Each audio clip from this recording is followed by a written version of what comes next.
Luna here, and we're going to answer a question that's been nagging my mind, goblins. How much skill can an Oblivion character get without leaving the tutorial?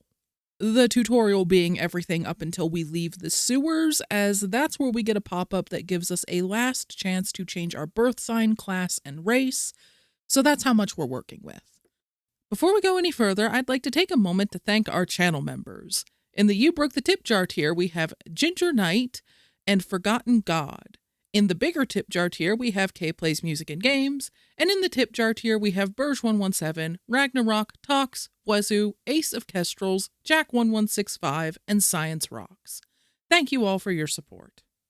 While I think this experiment would be similar between Classic Oblivion and the remaster, there are differences.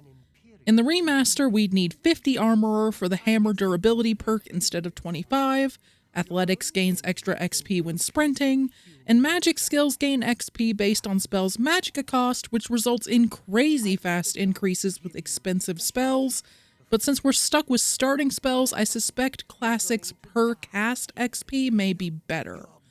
I'm not certain because the remaster also gives reduced per cast XP for spells, and I don't feel like creating a spreadsheet comparing the XP formulas with starting spells.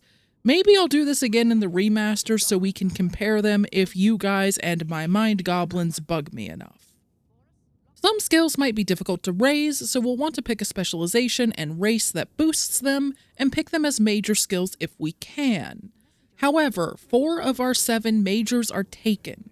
We must pick Conjuration, Alteration, Mysticism, and Illusion to get spells for grinding. Thankfully, we start with Flare and Heal Minor Wounds, or we'd have to pick Destruction and Restoration too. Powers don't give XP, so we can't, say, use a Dunmer's Ancestor Guardian to raise Conjuration to free up a major skill. Athletics and Acrobatics should be simple, albeit time-consuming, since we can run and jump as much as we want. Security is surprisingly easy since we gain XP for fixing already raised tumblers in place. Sneak is also free. Even if we run out of enemies, we have Boris. Illusion, Alteration, Restoration, Conjuration, and Mysticism can be mastered provided we pick the right major skills and don't pick the Atronach birth sign so we regenerate Magicka. Destruction only gains XP if we hit a target with Flare, which would be an issue except we can use a summoned skeleton for target practice. Our skeleton also attacks after we hit it 3 times, allowing us to grind defensive skills. However, while we can train hand-to-hand and block with our fists, we can't raise Marksman, Blade, Blunt, Heavy Armor, or Light Armor without gear. Few repair hammers are available, so we'll have to load if one breaks, which will happen often. Marksman has another wrinkle. Arrows stuck in enemies may not be recoverable, but our skeleton saves the day again as arrows bounce off it, allowing us to retrieve all of them. That leaves 3 skills I'm unsure if we'll be able to master. Mercantile, Speechcraft, and Alchemy. Mastering Speechcraft during the tutorial is tricky. I thought it'd be impossible, and frankly, after many hours of playing the Speechcraft minigame, I wish it was. I tried speaking to the Emperor, Glenroy, Renault, and Boris, but they kicked us out of the conversation with no opportunity to open the minigame. I even tried talking to Valen Dreth, the asshat that insults us at the start of each playthrough, but our cell door is locked. We'll be able to speak to Boris at length after he helps us pick our class, but the Speechcraft minigame isn't available for him and we have no opportunity to speak to the others outside of scripted conversations. Who does that leave? The Mythic Dawn, of course. There may be others we can speak to, but the one I knew of is part of the first ambush. If we run ahead and jump onto this ledge, we can intercept him as he rushes through a locked door to attack the Emperor. Then we have to spin the wheel over and over and over. We can't check our progress because our conversation partner will run off to get stabbed if we let him go, so our only guides were the messages and perk pop-ups at 25, 50, 75, and 100 skill. I can't just mash the A button. If we raise his disposition too far, we won't be able to start the minigame and may be soft-locked unless we can find another chatty cultist. Sadly, we can't let it bottom out at 0 as we only gain XP if disposition ends at a different number than it started at. It doesn't have to be a higher number, just a different one. I didn't know this at first, and there was a chunk of time I was zoned out on a legal where I live plant, listening to If the Emperor Had a Text-to-Speech Device, where we were stuck at 0 disposition and rarely got skill increases.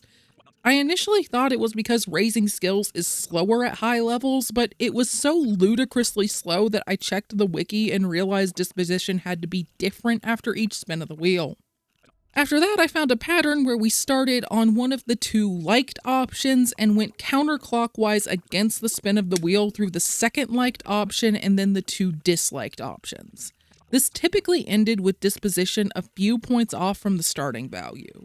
It would trend up or down over many spins, so I changed the pattern when we needed to lower disposition or bring it up to the 30 to 40 range. Also, it's hilarious to me that the Master Speechcraft perk makes bribes cost half as much. It's like the devs were saying, you've played this minigame way too much, so now it's cheaper to skip it. Also, the times I give for milestones are rough estimates at best. The time on our save file is accurate for now, but it'll be less so as we go through grinds that require save scumming like Armorer and Security, because it won't account for times that we had to load back. Our time up to this point is about 8 hours. I had to suspend the game because I was nodding off after we hit Expert Speechcraft, and remember, we couldn't save. Thankfully, the suspend feature mostly works, but I was terrified it would flake out and we'd have to do this all over again. No one in the tutorial barters, so we'll only get mercantile from our specialization, major, and racial bonuses. This means one of our remaining majors has to be mercantile, and we must specialize in stealth. We also have to pick the race with the best bonus to it, and Imperials win out for once with +10. We could change our race or class at the sewer exit, and some weird skill manipulations may be possible by doing so, but we won't do that for simplicity's sake. While we will find a mortar and pestle, we'll only have access to rat meat, mort flesh, wisp caps, stink horns, cairn bullets, tomatoes, apples, lettuce, cheese wedges, cheese wheels, and flour.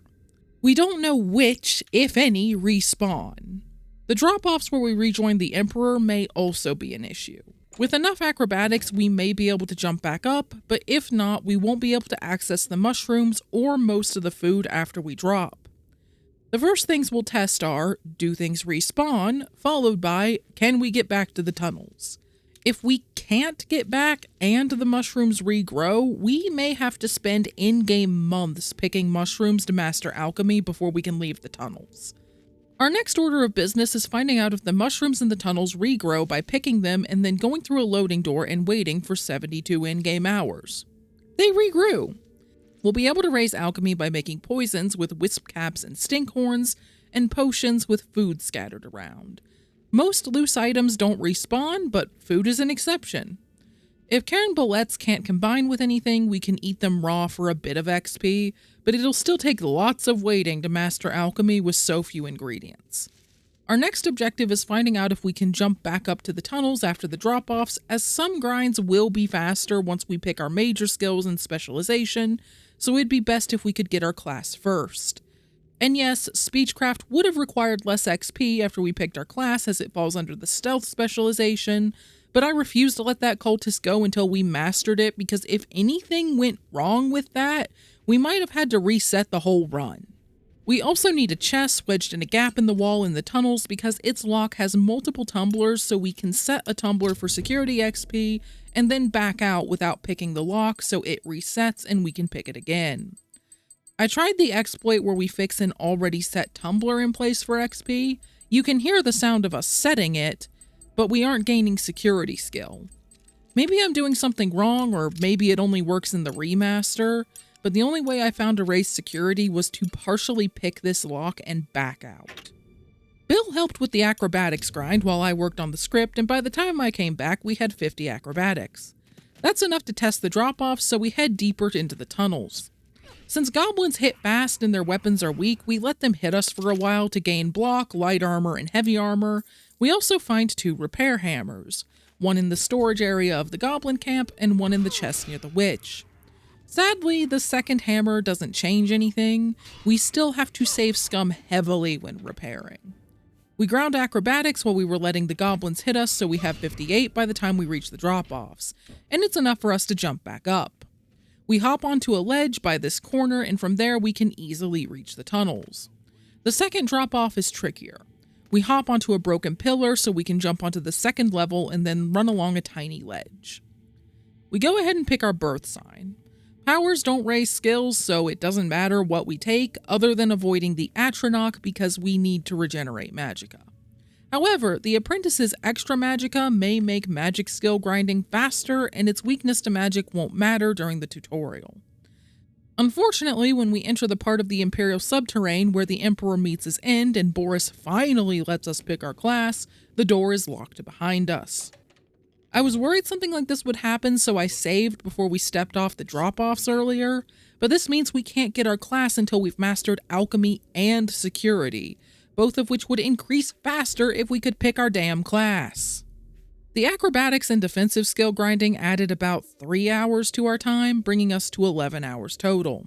There hasn't been much save scumming yet, so it's fairly accurate, but that's about to change as I'm far from perfect at the lockpicking minigame and we have to get from 5 to 95 skill on 40 picks. The initial increases only require a few tumblers apiece, but we're saving every 6 tumblers or so, and by the time we reach Journeyman, each increase has multiple checkpoints. It took so long, Bill set up my Steam Deck to play remotely so I could lay down while playing. This footage goes from 62 security to 63. I was having a flare-up, which may have contributed to several broken picks, but even if I was playing perfectly, it'd take a while. I'd really like a quick save key right about now. For anyone wondering why we're playing the Xbox version remotely instead of playing the PC version directly on the deck, there are 3 reasons. 1, it helps prove I'm not using mods or cheats since those aren't available on console for Oblivion. 2, I don't know if the Steam Deck could handle recording 4K footage while running Oblivion, or how to set it up to capture in 4K without scaling, whereas this setup allows my desktop to capture in 4K while the Steam Deck shows me whatever resolution it's comfortable with. And 3, I prefer playing most games on controller because it's easier on my hands and classic Oblivion doesn't have controller support on PC without mods. I could probably work something out with Steam input, but that doesn't address the other reasons. Back to the security grind, the tumblers are slower now that we have more skill.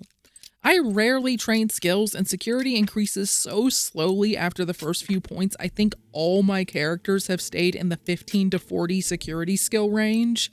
In fact, I'm so used to the tumbler speeds in that range, the slower speed here is throwing me off. We're 3 hours into the security grind according to the time on our save file, but it doesn't account for loading back due to broken picks, so this is where the guesstimating starts. I still prefer it to the Speechcraft grind since we can save, so I'm not terrified of losing the whole thing.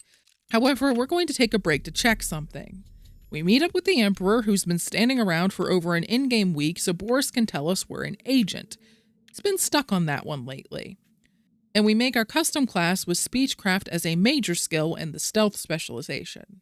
Why Speechcraft of all things when we've already mastered it? To see if the plus 20 from picking a skill as a major skill and the plus 5 from our specialization can break the 100 skill cap. If they can, we have to get as many skills affected by those to 100 as possible before picking our class. And if they can't, we can stop if those bonuses push a skill to 100.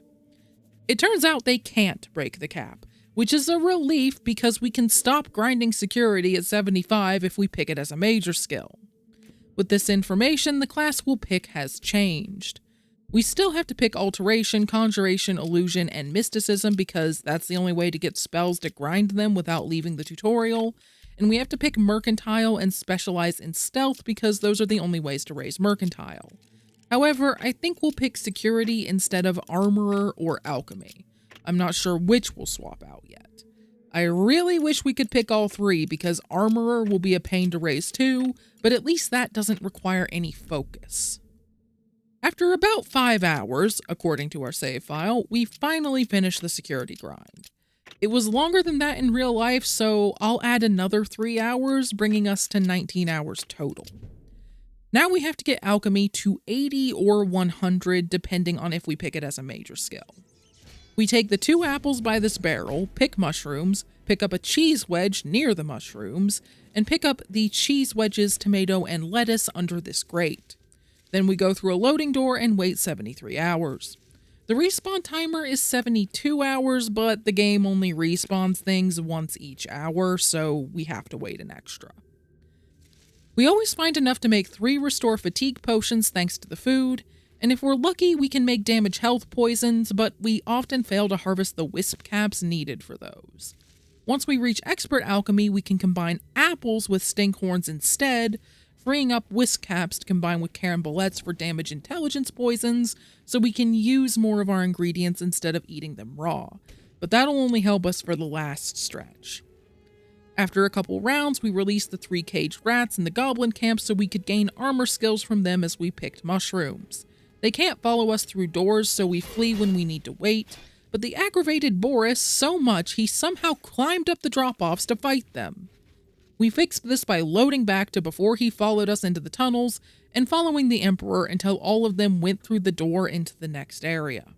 I've been working on alchemy for over a real-life day and we're only at 53 skill. We somehow lost one of our rats along the way. I should have left more alive so we could make more progress on our armor skills during this, but here we are. I think it ran into this trap that resets despite the lack of goblins. It wasn't Boris because we lost hours of progress to keep him from following us into the tunnels. Remember when I said he followed us and we prevented it by following the Emperor until they entered the next room? That didn't work. After a couple in-game weeks, Boris appeared in the tunnels to yell at us again. I was prepared to sacrifice our rats, but I was worried when he ran the wrong way and followed him to make sure he found his way back to the Emperor.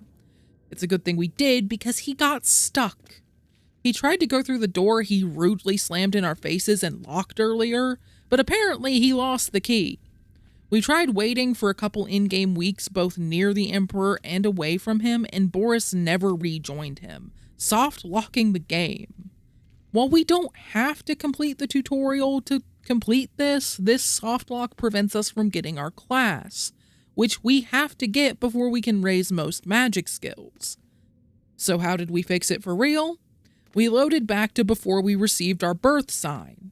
In fact, we haven't gotten close enough to trigger the next ambush to be safe, but I think what caused this was the absolutely pointless conversation where Boris hands us a torch and tells us to stick close after the Emperor tells us our own birthday. It's easy to recreate this by talking to him before he starts the conversation, so he gives us the torch and then talks to us again and yells at us to get moving, which is funny in a Bethesda jank sort of way, but apparently he can do that repeatedly if we wait longer than any sane person would, and potentially softlock the game if he follows us into the tunnels. Boris, you can take that torch and shove it right up. Thankfully, the save we loaded back to was after the security grind, but losing alchemy was demoralizing. I'm not sure which of these, alchemy, armor, or security, is worse. Alchemy involves the least save scumming, but it's taking ages due to the slow wait menu. If we had the speedy waiting from Morrowind, this part of the run would be over. Although I'm sure all the failed potions would make up for it if we were forced to use Morrowind's alchemy as well. Armorer is even more save scummy than security, and it'll take ages because we have no way of making a disintegrate spell to damage equipment, and we're stuck facing weak enemies that barely make a dent in our flimsy, rusty iron and rough leather armor. We could start the armorer grind with the repair hammer durability perk if we waited until after we got our class and picked it as a major skill, but these early increases effectively give us free armorer XP if we pick it as a major skill later, since going from 50 skill to 70 requires way more XP than going from 5 to 25. That being said, major skills require less XP to raise, so I don't know if it's optimal to wait until after we get our class to grind armorer, take it all the way to 80 so the plus 20 major boost gets it to 100, or something in between. If I had to guess, I'd say getting the first few increases is probably worth it since they only need a few repairs apiece, but I can't claim any sort of certainty without more math than I can be bothered with. We can raise armor after we're locked out of the tunnels, so we don't have to get it to a specific value before we get our class at least. Our character has been in the tunnels for over an in-game year with only Nibbles and Quibbles for company and Carambolettes for sustenance. According to our save file, we've been picking ingredients for about 10 hours. With the 4 hours we lost thanks to Boris, that brings us to 34 hours total. We've reached expert light and heavy armor, nearly journeyman restoration, and over 30 athletics. But what about alchemy? It's not even 60. We've let Nibbles and Quibbles bite us to raise armor skills for a change of pace. That's how mind-numbing this is. Light armor will rise faster once we have the stealth specialization, but heavy armor wouldn't be affected, and we more or less have to raise both at the same time because we don't have full sets of each armor type, although we can swap our curse and shield to influence which skill gains more XP. Another real-life day, and we still haven't reached 80 alchemy, the minimum we need if we pick it as a major skill. We'll do that because reaching 100 would be miserable. We want Armorer too, as we have no way to quickly damage gear, so we have no choice but to get security to 95. Thankfully, at about 70 security, the tumbler speed became consistent, and we didn't have to load back nearly as often. It's difficult to say how long each grind has taken. Not only have we been raising multiple skills, we've ground athletics overnight for the last couple real-life days by tying the joystick in place. I haven't talked about athletics much, but if we had a third free major skill, it'd be athletics. Sure, security required more effort than tying a stick in place, but the last 20 security increases only took a couple hours, whereas going from 40 athletics to 60 took 16 hours. That'll only get slower, so if we were prioritizing speed, I suspect we'd have to suck it up and get alchemy to 100 so we could take athletics and armorer as major skills. However, speed is secondary to tedium at this point. I will start playing my next run while we finish the athletics grind in the background if it means I can stop picking these mushrooms sooner. We finally get 80 alchemy and leave the tunnels, saving first because I trust nothing. We pick the apprentice birth sign for the most magicka we can get without stunting it, and after hiding in the tunnels for 2 in-game years, the Emperor meets his end, the world's most patient assassin. We create our class at long last. We specialize in stealth to raise mercantile, security, speechcraft, sneak, light armor, acrobatics, and marksman by 5. They'll also require less XP to increase, although we've already mastered light armor, speechcraft, and security and raised acrobatics significantly. We favor intelligence and willpower because extra magicka will make the magic grinds slightly more bearable. Our major skills are alchemy, alteration, conjuration, illusion, mysticism, armorer, and mercantile. We get tons of perk pop-ups, even for skills that got no bonuses, but there's no pop-up for Master Alchemy because Alchemy is at 99. Why? Last I checked, 80 plus 20 equals 100. Perhaps it's because we made progress towards 81 alchemy and it didn't know what to do with 100 and a bit of a skill, but that didn't affect light armor or security. There's nothing for it but to load back and gather ingredients to get the last alchemy point after we get our class, which took 4 more trips through the tunnels. We started the long process of magic grinding, and I noticed we hadn't absorbed health spell despite restoration being a minor skill. I assume it checks skill levels when handing out the extra spells instead of whether a skill is major or minor, because the devs assumed a skill would only be 25 or higher this early if it was a major skill. To be fair, I think it's impossible to raise alteration, illusion, conjuration, or mysticism to 25 during the tutorial without picking them as majors, and raising destruction that far would be difficult as we wouldn't have a skeleton yet. Although I think it'd be possible with a Dunmer's Ancestor Guardian, or maybe by casting Flare on the Emperor or the Blades. 25 Restoration is easy, though. I also noticed Armorer didn't get the full bonus. We had over 25 when we got our class because we had the Apprentice perk for it, so we should have at least 45 now, thanks to the plus 20 bonus from picking it as a major skill. But we only have 40. We can increase Armorer as much as we need to, though, so it's not worth loading back, assuming that we would even get a different result by picking this class again. Instead, we have the magic, sneak, weapon, and block grinds staring us in the face. Most magic skills aren't bad, and we can raise sneak at the same time by sneaking into a corner near Boris. By the time we've mastered alteration, illusion, and nearly finished mysticism, we've mastered sneak, allowing us to pick up a little athletics by running into the corner instead of sneaking. We don't gain athletics XP while sneaking, in case you didn't know.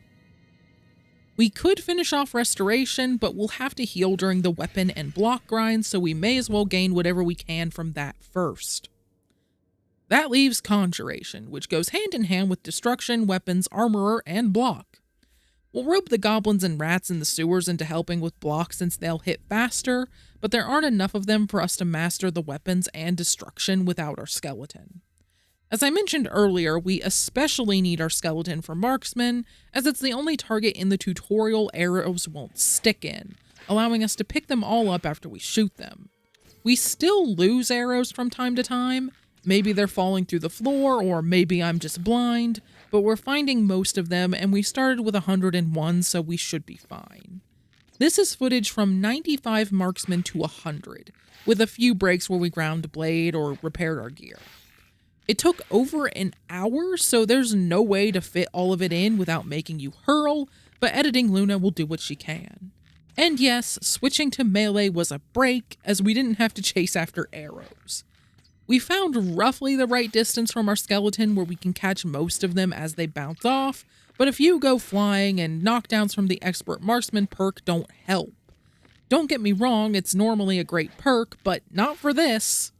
The skeleton's hitbox is inconsistent until it recovers, and more often than not we're sitting scrambling after yet another lost arrow if we try to shoot it while it's down, especially if a bone knocks the arrow who knows where.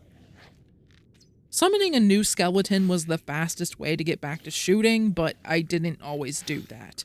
Don't ask why, because I don't know. I think my brain was mush after doing this for 2 days.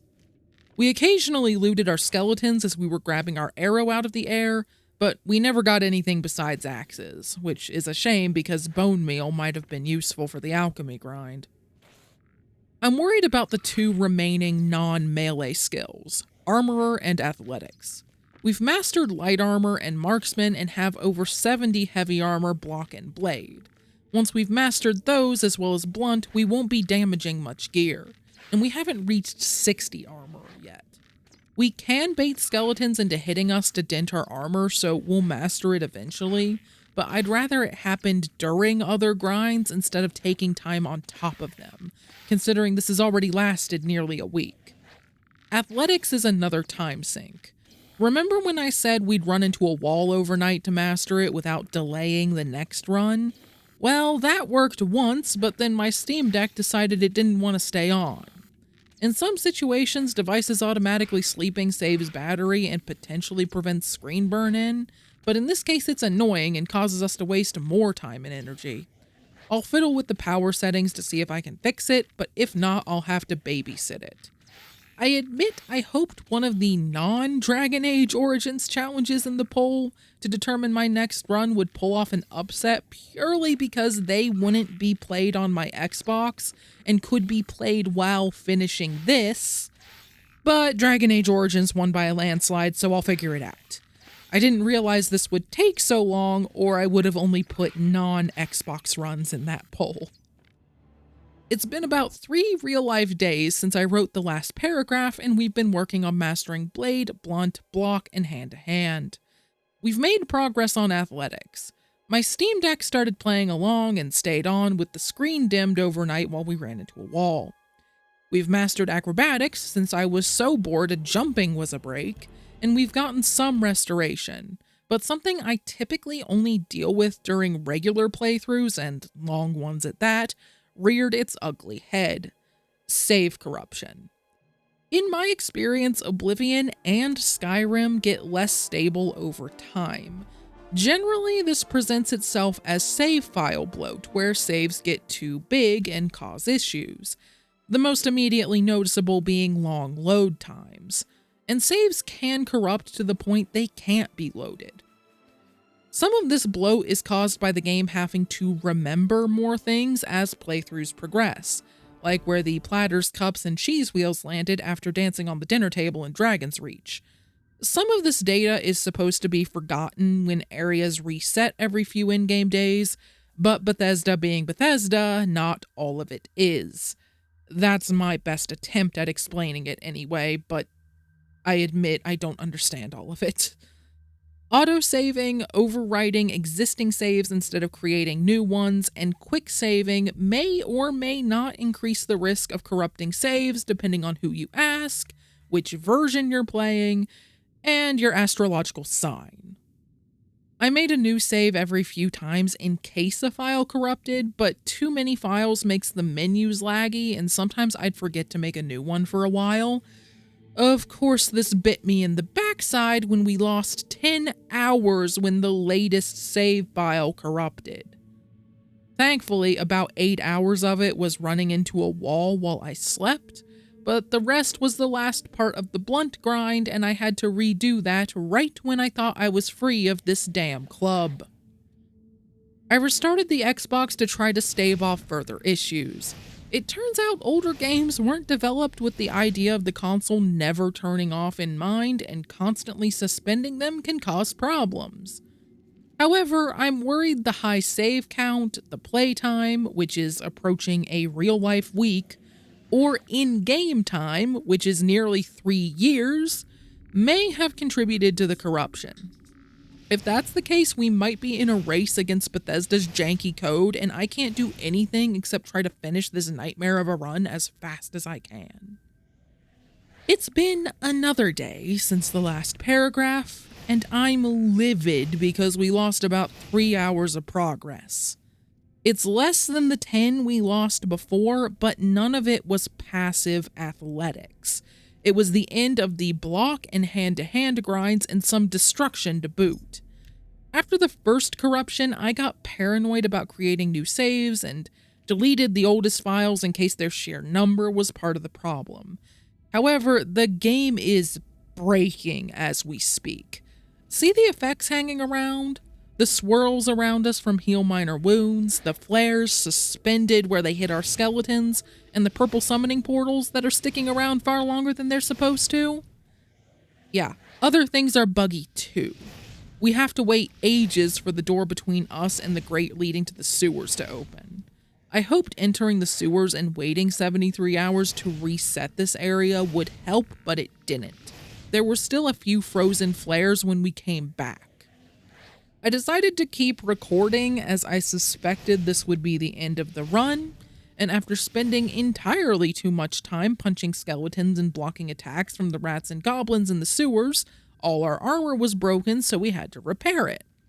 We only have one repair hammer now, as Bill broke one and saved. Not that it matters, we have to save scum when repairing regardless. 2 hammers isn't gonna help. Of course, the hammer broke, and 4 of the most recent saves were corrupted.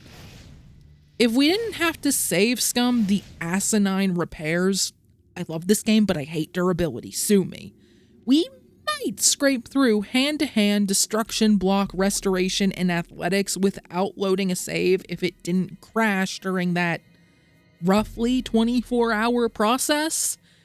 Yeah, the last 10 points of athletics take that friggin' long to get by running even as a major skill. I wish I was joking. However, we also have to get Armorer to 100, and we have to load when a hammer breaks, so saves corrupting this often are a run-ender. Saves in the sewer were as prone to corrupting as ones made in this area from my limited testing, and to go anywhere else, we'd have to leave the tutorial, assuming that even helped. I could try to brute force it by making tons of saves and hoping one worked when we needed it, but 4 failed in a row just now, and frankly, I'm just done. We have slain over 10,000 skeletons, spun the Speechcraft wheel over 8,000 times, and gathered about 3,300 ingredients, the 1,300 we ate plus the 2 ingredients per potion we made. I'll take this opportunity to remind you we had access to 4 stinkhorns, 3 wisp caps, and about a dozen cairn bullets, 3 cheese wedges, 2 apples, 1 tomato, and 1 lettuce each time we ran through the tunnels, if we harvested each mushroom successfully. We ran through the tunnels a minimum of 130 times and had to wait 73 hours between each trip. That goes a long way to explaining why almost 3 in-game years have passed, and the overwhelming majority of it has been spent waiting. I suspect the waiting is what's made the saves unstable, but I can't say for certain. It's just striking me as the most outlandish thing here. Like, who would expect the player to just spend in-game years anywhere? Unfortunately, there's no way to put off the ingredient grinding because Boris locks the door leading back to the tunnels, and a lot of the magic and weapon grinds can't be done until after we get our class because we need spells, so the order of operations for whatever the hiffle this is seems set. It's possible summoning so many skeletons or leaving the game on overnight while we ran into a wall contributed to the instability, or all of the above did, who knows. In the end, we mastered mysticism, alteration, conjuration, hand-to-hand, marksman, blade, blunt, illusion, security, light armor, sneak, heavy armor, acrobatics, speechcraft, and alchemy. We were 1 or 2 points away from mastering block, and had over 90 athletics, 75 restoration, and 70 armorer. Our lowest skill was destruction, which wasn't even at journeyman when the save started breaking. It's clear we could master everything except mercantile, which was stuck at 40 during the tutorial, but only if we could avoid the save corruption somehow. I'm upset we couldn't master everything, but we bored my mind goblins into submission, so I guess on that front it was a success. I hope it was fun watching my descent into tedium and save corruption-induced madness. If it was, I'd appreciate it if you gave the video a like and subscribed. I'll be blunt, I don't plan on doing other videos that require crazy grinds like this for a long while. I might try this in the remaster to see if it's easier or if Bethesda fixed the save corruption at all, but I need a break. And yes, the Dragon Age Origins as a solo warrior run will be a break because things will be happening and I'll be able to trust more than 1 out of 5 saves. See you all then.